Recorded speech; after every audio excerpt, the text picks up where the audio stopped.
Hello, I'm Sarah, and welcome to today's breakthrough life coaching session. And today I am really lucky to have Jordan Shearer with us. Jordan is one of our life coach trainers. She is our trainer in Wellington. She also works for St. John and has a really lovely growing role within ANSCAL, where she is doing mentorship and things like that. So we'll learn all about that as the day goes on. But first of all, welcome, Jordan. Thank you so much for joining me this morning. Thank you, Sarah. It's a pleasure to be here. Yay. And so the first thing, and I know that we've met like a few times, but I don't have a really good overview of how you got into coaching and what those kind of light bulb moments were for you. So if you want to take us right back to the beginning when those first little kind of like fireworks were happening for you and tell us about that, that would be great. Yeah, I'd love to. I'll make a long story quite short.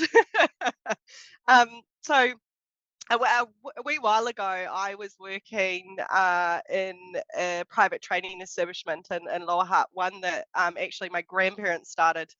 At the time, it was 35 years ago, working with at-risk youth and long-term unemployed, and building up skills to either gain employment or gain education, all of those type of things. And I jumped in as an employment consultant to cover for a 6-month kind of stint while one of the other employment consultants was off for a while.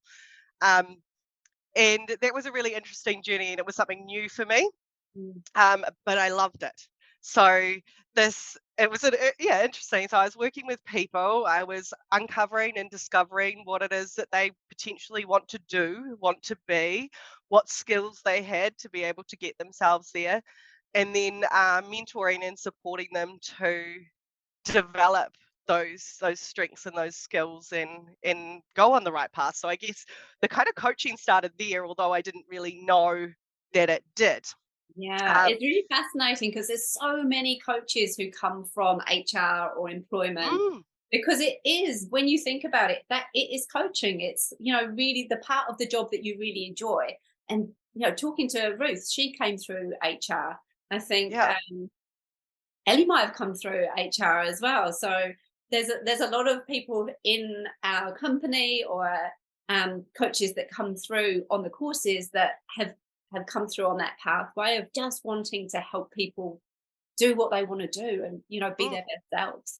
So yeah, yeah, yeah. So, yeah, I didn't realize it at the time, but it's what I was doing. I was potentially coaching these people, and that journey. I actually grew our business so much that they needed a second employment consultant by the time the next person had come back. So I took on that role for a while. Um, and then we got a contract to work with sole parents, um, who hadn't gained their NCEA levels during school because maybe they had their children young, or anything like that. And so we were looking for a teacher, so to speak, for that pilot program, that course. Um, and so without even thinking, I put my hand up. And I'm going, yeah, I'd love to do that. I love supporting people. I love helping people get to where they want to go. Um, so frantically, before that kind of came into fruition, I got my certificate in adult education. Made sure that I could actually assess against NCEA unit standards, all of that. It was quite a new thing for me, and put in place this program. And so went through that, and then I actually eventually became the manager of the private training establishment. And part of my role as the manager, so to speak, was to do what we called pastoral care with our clients. Um, and again, little did I know that what I was doing during those pastoral care sessions was coaching. Um, and it was, yeah, it was so different for each person, but it was really looking at where they're at, where they want to go, what they want to do, what skills that we can utilize to get them there, and what else is still needed. and just pulling all those resources internally and around somebody, and to be able to get them on that journey.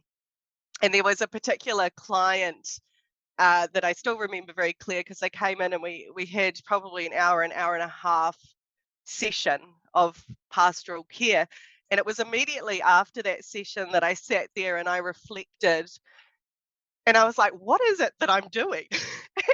And I sat there and Googled, what is life coaching? Um, Really? yeah. So that was my first kind of, what is this? What what is happening between me and this client? Yeah. Um, yeah, so I went into a kind of little rabbit hole of what is life coaching, and then looked at, what is counseling, and all of those, the differences potentially and the similarities between, um, and kind of it was then that little kind of light bulb has gone off in my brain, going, I really enjoy doing what I just did, and I want to do more of it, and how can I do that? Mm, yeah. And so was that when you found the school? Is that when Yeah. you yeah, yeah. Yep. So that's when I found New Zealand Life Coaching School, and I was like, right, why not? Let's give it a go. I felt like at that time, I felt like I had really no idea what life coaching really was. Mm. I felt like I was diving into a huge unknown. I guess then your little kind of doubts and things like that jump up, and you're like, oh, will I be even good at this? Can I do this? What if everybody knows more than me? It's so Um, interesting, I think, going from that moment where you were just starting to, look at where you are now. You're training on the course, you've written a book. Like, it's like, if you could go back and talk to that you back there, what would you say? yeah, just go for it.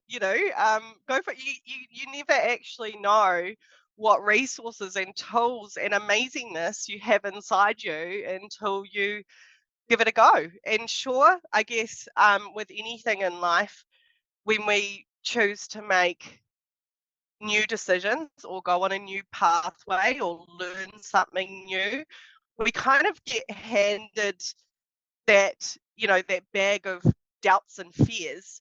But there's also another bag that we're handed, which is the possibilities and the awesomeness that could come from that. But for some reason, our brains go, oh, doubts, fears, and they open up that bag and they're like, oh, and it can stop you. Absolutely. But actually, we can kind of, if we understand that, if we recognize that, yes, we have those, but what about those other cool things, and really focus on that, you know, the saying, where the attention goes, the energy flows. So if we look at those possibilities, those what ifs, it all went right. What if I can do this? What if I do have those skills? Yeah. I It love can that totally change your exercise kind of of perspective. taking those what ifs, because generally clients will come in with a whole list of negative what ifs. Like, what if I Hmm. fail? What if this happens? What if nobody likes me? What if, they can probably come up with hundreds of them. And it's such a lovely exercise to get them to just flip them and say, what if the opposite? Because they're Yeah. just as likely. None of them have happened, or, they're just possibilities at the Yeah. moment. So why not go in that lovely direction of that wonderful feeling happening? And, it's such a liberating thing, I think, to give that choice. Yeah, I agree. And I think it's that, uh, you know, automatically we can put filters on our understandings of a situation, or understandings of somebody else's situation, or on the world, or our journey. And because of the negativity bias that humans tend to hold, we can forget that actually we have the choice to be able to put possibility filters. We have the choice to be able to put fun filters. We have the choice to look and go, hey, you know, let's leave that over that side, and look at those positive, those things that are going to go well. Yeah. Yeah. Why do you think that we do have that, that natural instinct to look for the negative? Hmm. Interesting question. I guess, there could be a number of different reasons. I guess a lot of change can be scary, and sometimes the known is safer than, well, we think our unconscious is thinking that what we know, this is our safe space. So without really knowing, I think it's our unconscious can kind of focus in on, all right, well, what can I find that can keep me exactly where I am because this is safe, Yeah, you know? yeah, And being able to utilize our skills and our knowledge and our thought processes to actually open up that world of possibility is the exciting part. And that's an exciting part about coaching. Yeah. Because as a coach, we help our clients open up that world of possibility. Yeah. yeah. You give them an expanded view, really, of what is possible for them. What Mm, but it's not you giving it to them. It's just you showing them how to use their mind in a way that allows them to see that that's already there. yeah. Yep. Yep. And I think that's, when I sat there Googling what is life coaching and what is counseling and all of that, that's what really attracted me to coaching is that forward movement, that you know that possibilities are endless, that we have the resources, the tools available to be able to do whatever it is that we want to do. Yeah, that's right. And it really is just about coaching is Mm, really helping the person put the plan in place, saying, where are you now? Where do you want to go? What yeah, tools do you have? What do you need? yeah, and let's make it happen together. Yeah. And Although it's our like really clients do all simply the put, hard work. that's what coaching is, isn't it? If you boil it right down to the fundamentals, that's Yeah, really like, all of the wonderful techniques and fancy tools and things that you can use. It all is in one of those areas. yeah, yeah, definitely. And I think it's also, as a coach, is as a coach having our belief in our client that our client can do that, Mm. uh, is, again, it's a hugely powerful tool. And it's no fancy, technique or strategy. It's actually just believing that every single person in the world, you know, has tools, has resources, can make change in their life, can move forward in whatever way that they're going. And not everybody has that. Mm. Um, you know, I was lucky enough growing up that my dad had a full belief in us. I've got a younger sister and a younger brother, but he was always, we never had that. Oh, I don't think that I'm capable, because Dad was just like, you can do whatever you want, just do it. There was no kind of doubt growing up that actually we could achieve these things and that we were capable. So I was very lucky from my upbringing to have that as a mindset as Yeah, I well. think that kind of programmed in from a very young age as well. I think, before the age of 10, children are like sponges and they really take on the beliefs around them. Mm, And they become their own, self talk. They become their own view of the world. So, yeah, having that as, growing up is a really lucky thing. But often our clients haven't had that growing up. And so part of coaching, um, for me is really often about being able to change those beliefs, examining them and thinking, actually, can they hold water, or is it mm, something that's like past its use by date? yeah, yeah. And I think it's so interesting because you talk about, the beliefs that we do hold and that we can create ourselves, but they also can be given to us by other people. And unfortunately, without us Yeah. even realizing it. And just it popped into my head then while we were talking about that is, one of my friends, her son at school, um, was called a naughty boy for a number of of reasons, um, and without really realizing, he actually took on that identity, that belief that, oh, he was a naughty boy. So guess what? Behavior started getting naughtier.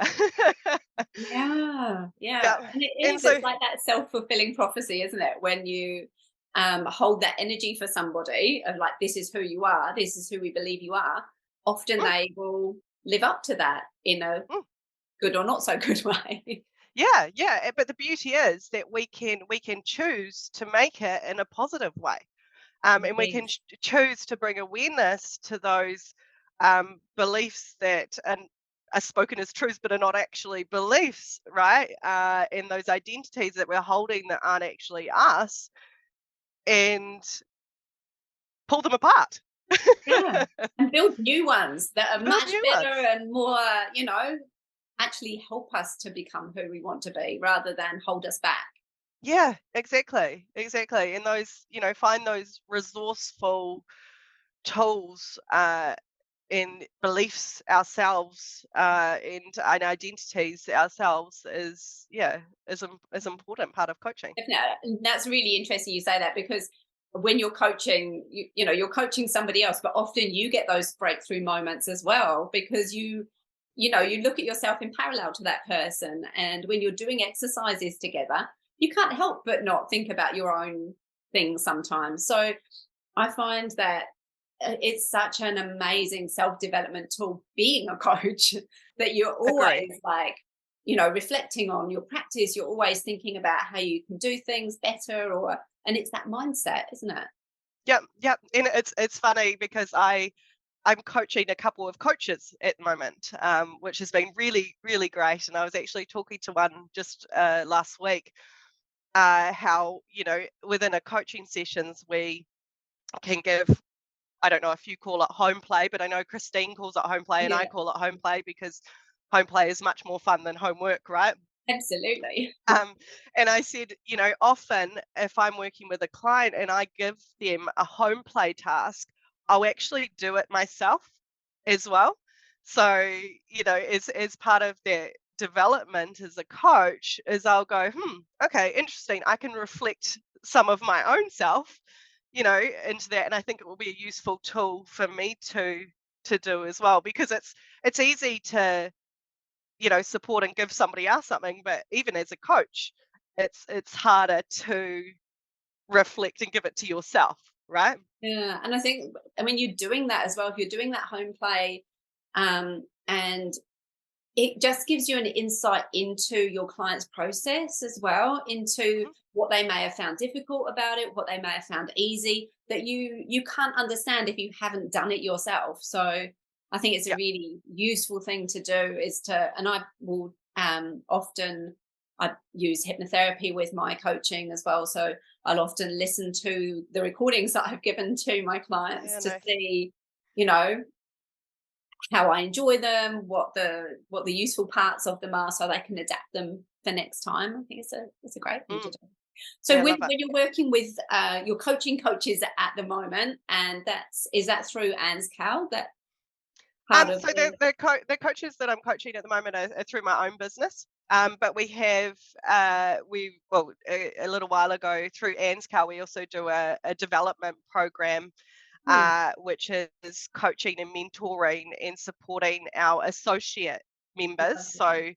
So So if through there are people on the course that don't know what Anne's Cal is, can you just give oh, us a little overview of what Anne's Cal is? cool. Yeah, so ANSCAR is the Australia New Zealand Coaching Alliance, and it's an organisation that was founded and developed by Christine and Paul, to support coaches and professionals in Aotearoa, New Zealand, and in Australia, as a kind of as a because we're unlegislated, coaches are unlegislated at the moment, as a supporting body to ensure quality, consistency, a high level of coaching, Mm, um, and professional development in the coaching space as well.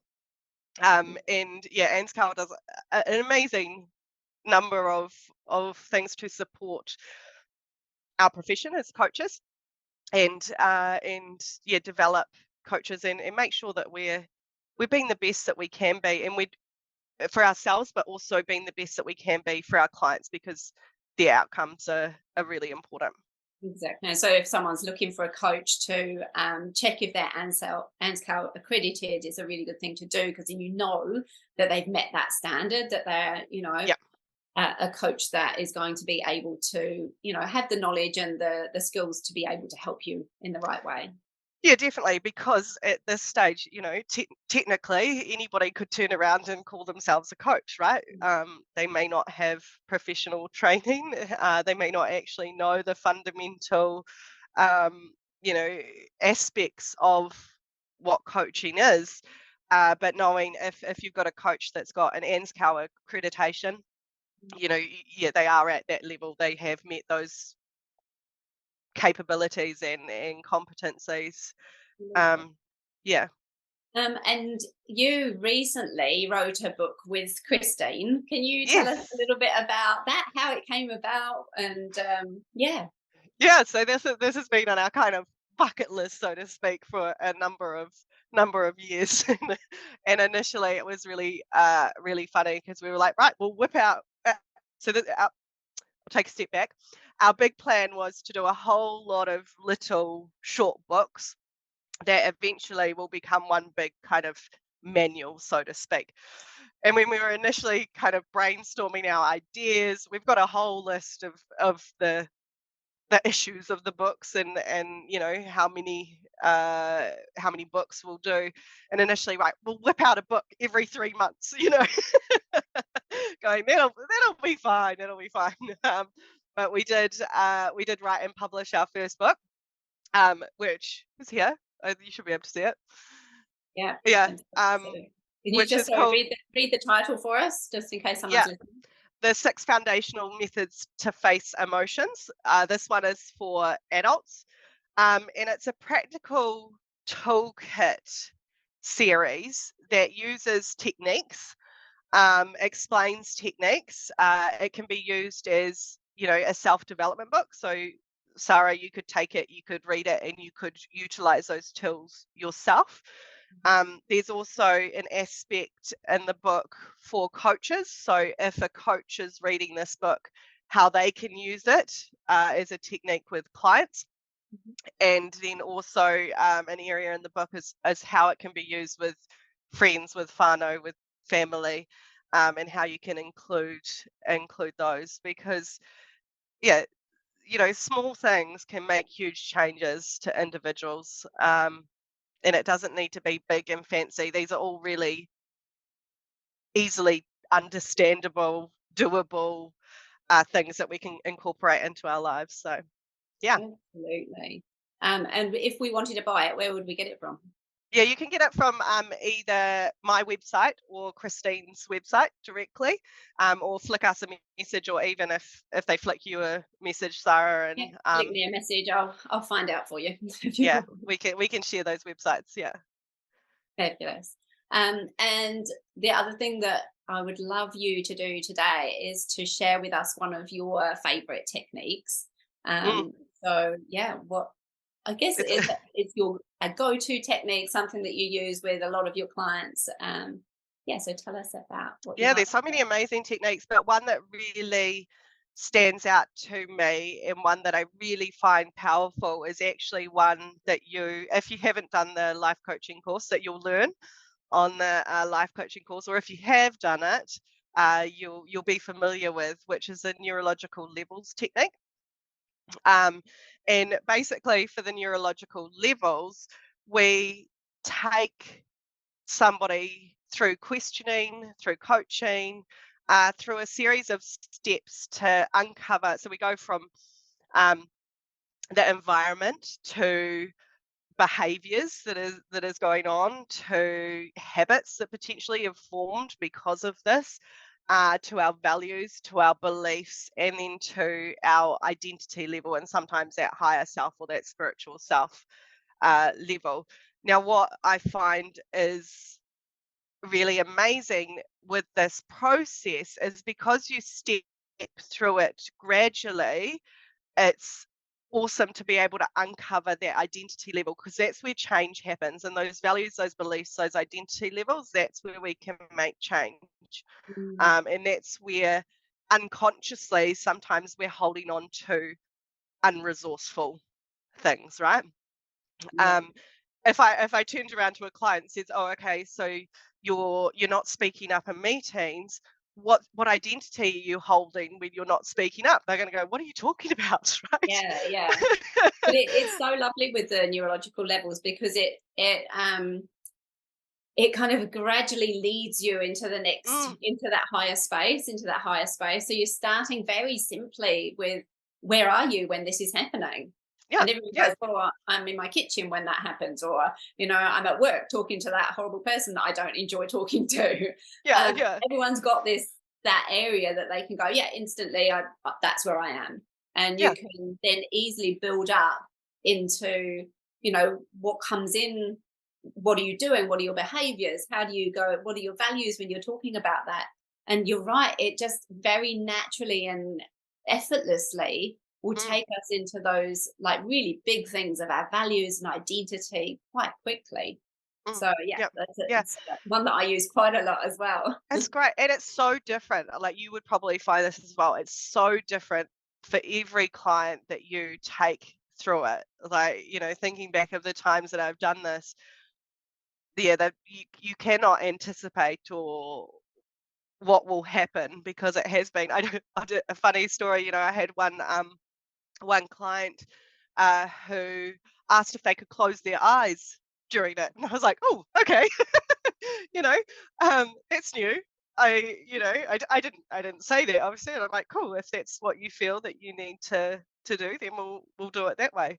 And it became a really really powerful technique for this client, and because the client had their eyes closed, there were other things that I was, taking notice of and calibrating on, I guess, and the client was holding for a while through the first kind of three steps that the environment, the behavior, the habits area looked like she was holding something. And so I Mm. commented and I said to her, "Hey, what are you holding there? You look like you're holding something." And just for that moment, that journey through those areas, that uncovered something that she realized she was holding that wasn't hers, that she was ready to let go of. Wow. Um, so it was a really powerful session, and it's always so different for different people. Yeah, definitely. I don't know if it's like that particular client or if there's another client that comes to mind where, I guess if you had to look back through your catalogue of clients as to your favorite kind of transformation, Mhm. what would that be? And of course, we're not going to share names or anything like that. Yeah, But yeah, it's so hard, eh? it's There's so so many hard. cool ones. Um, yeah, but one person that really comes to mind was a couple of years ago now, and had already been through counselling, had been to a number of different professionals prior to coaching. It's funny that often with coaching, that can be something that people think of last. Yeah. Um, but it is one of the really powerful things. Um, and now this person came and said, nothing works. Sat down and was really kind of disheartened. It was and said to me, this is the first thing that this person said, "Oh, you're not going to ask me where I see myself in 5 years, are you?" And I was like, "Oh, no, I'm not." Now. um, yeah, not now. And for this person, they had been to all a number of professionals, and often even their doctor, their counselor, had been asking them to, well, where do you see yourself in 5 years? Where do you want to be? What do you want to go? But he was saying, I can't do that. I can't see that. And the big kind of aha moment, and this is, I guess, using our intuition as a coach that sometimes comes to you. Uh, I started talking about puzzles, right? Um, and comparing, in our lives and in our thinking processes and in our approach to what we're doing. There's a number of different types of people, right? And some people see that big picture, see the box of the puzzle, see what they're creating. So that's your 5-year or 10-year, that's what you want. And then they slowly start to find the little pieces of the puzzle to put that together to create that vision that they've already seen, right? But then there's other people that don't look at that way. And I don't know if you like puzzles, Sarah, but I love a puzzle, me. love puzzles. Have you done those was jig puzzles? Yes, yeah. Yeah, so the was jig puzzles is you get a picture, right? But it's not the picture that you're creating. It just gives you hints because it's the reflection or the people looking at what the picture is. It just gives you hints to potentially what you might be creating. Um, but then you start with the small bits, and as you start putting those small bits together, each piece develops that bigger picture. And ultimately, you don't actually know what you're creating until you're quite a way through or even completed. You don't know what the full picture looks like until you're completed. And for that client, that was a huge shift for him. And he realized that actually the way that he was thinking was okay to think, and that it was okay not to know what he wanted to do, where he wanted to be in 5 years. But there was also a starting point. There was hints, and we could start putting pieces together. And so just with sharing a story and meeting my client, I guess in the map of the world, so to speak, made a huge change just like that. Yeah, And it's that's where we amazing, were isn't really it? able to coach from. I think that the whole idea of having a positive influence on somebody, and you just never know where that positive influence ends. And we talk Mm, about the ripple effect all the time, but I think for someone coming into coaching as a job, as a career, there isn't anything that I can think of that has more impact on the world, because you're impacting people in a really positive way and they go out and impact other people. And mhm. those people go out and impact people. So these lovely ripples spread from, and it could be just as you say, a little story that you tell or a little exercise that you do together or just a different way of viewing things. It's so, Yep. so powerful. Yeah, and it doesn't need to be a full hour or half day coaching session. Coaching happens everywhere in Does in in the any moment. anywhere. Yeah. And it could just be a question. It could be oh, a comment. It could be, that's interesting. Do you realize you just said this? Which people have never actually thought about before. Or questioning, oh, do you really believe that's true? You know, um, which can make a huge difference. And it doesn't need to be in a formalized coaching session, but in the world around us, with our friends, with our whānau, with our colleagues, with, you know, whoever. And I think that was when I did the course, one thing that my mum really noticed in me is my whole language and approach and questioning and communication with people actually changed. But it didn't change just when I was sitting in the coach's chair, Yeah. you know, it became part of my identity and who I am. So, I don't just flick a switch and be a coach when I'm in a session with a client, right? You're coaching all the time. You do. Um, You just become a coach, and that is who you yeah, are. And I'm not saying that you're going. That's what you're doing all the time. You're not always coaching people, but no, you always have a part of you that is interested and curious to see what's going on. I think that curiosity of really wanting everybody that you come into contact with to be their best, most joyful selves, mm, um, allows you to do that in a really lovely, gentle way. yeah, and with that underlying kind of theme of empowering all individuals, Yeah, you know, pretty um, cool, isn't it? it's so cool, and that's why I love it. Yeah, That's yeah, why I love it. absolutely. And you can see your enthusiasm for coaching come through, and I know everyone who's been on your training courses in Wellington, you always have rave reviews, and you know what people get out of the week is not just learning to be a coach, but this amazing process of self-development and understanding who they really are, what they really want. It's Yeah. like a 5-day coaching session for yourself too. Oh yes, yeah. And you probably do similar, Sarah, but at the beginning, like on the Monday, you know, when we've got these fresh-faced people coming in and they're a little bit apprehensive potentially. They've unwrapped some of those doubts and fears, you know, and they're going, "What am I even in for?" And I say, "Hey, I'm going to promise you that you're not going to be the same person on Friday as you are today." And you get these looks like, "What is What's she she on going to about?" do to me? Yeah. But then on, you know, sometimes on Tuesday, on Wednesday, on Thursday, they're like, "Oh my goodness, you were right. I didn't believe you. I didn't know what you were talking about." Yeah.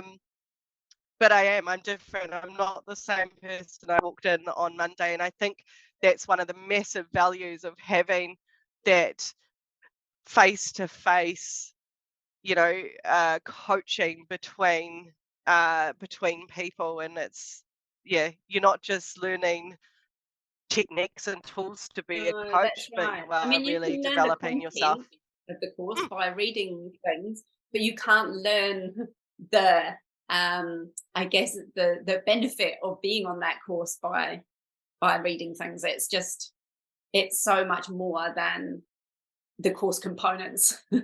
mm. And also experiencing being coached, because you know a lot of time people come on and they've not actually ever been coached themselves. Yeah. um and so just being in that perspective of the client or the coachee's seat and realizing what is possible is really cool. And what it feels like as well, because you know, and often coaches will go through as they're learning this feeling of wanting to give advice, Mm. and being on the other end of that is such a good learning curve, because you realize, I don't like it when people do that. I don't like Yeah, it when yeah, they yeah. say you should do this.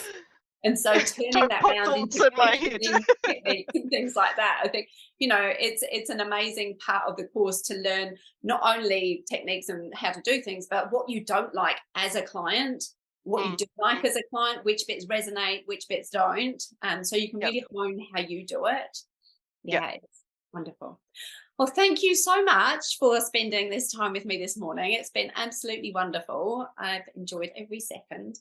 You are very If welcome. anybody does have any questions, feel free to ask them. I'm happy. I'll unmute you so you can pop up and ask something if you want to. Wait a couple of seconds. Nope. All good. If you do have any questions that pop into your mind later that you want to ask Jordan, feel free to email them through either to me or to Jordan if you have her contact details. But otherwise, have a wonderful, wonderful rest of your day, wonderful week. And Ellie said that she loved the puzzle metaphor. So did I. I'm going to use that. This is Go the other for it. thing about coaching. The more you come on these calls, the more you get to like steal and take away and use yourself. Oh, yeah, and it's beautiful. But I think that's one of the benefits as well about communities, like coaching communities, and even, you know, the New Zealand Life Coaching Facebook page. We can share resources, we can share ideas, and we learn and develop through that as well. Definitely. Well, thank you very much, everybody, for spending some time with us today. And I'll see you, I think, next week. It may be on a Friday. So I'll make sure that everyone has the right link and everything to get in. And we'll see you then. Take care. Thanks, Ka kite. Jordan. Bye. Ka kite. I hope you enjoyed that video. If you'd like to find out more about professional life coaching training so that you can discover your true path and learn transformational tools and techniques, then click on the link below or go to nzlifecoaching.com/transformation.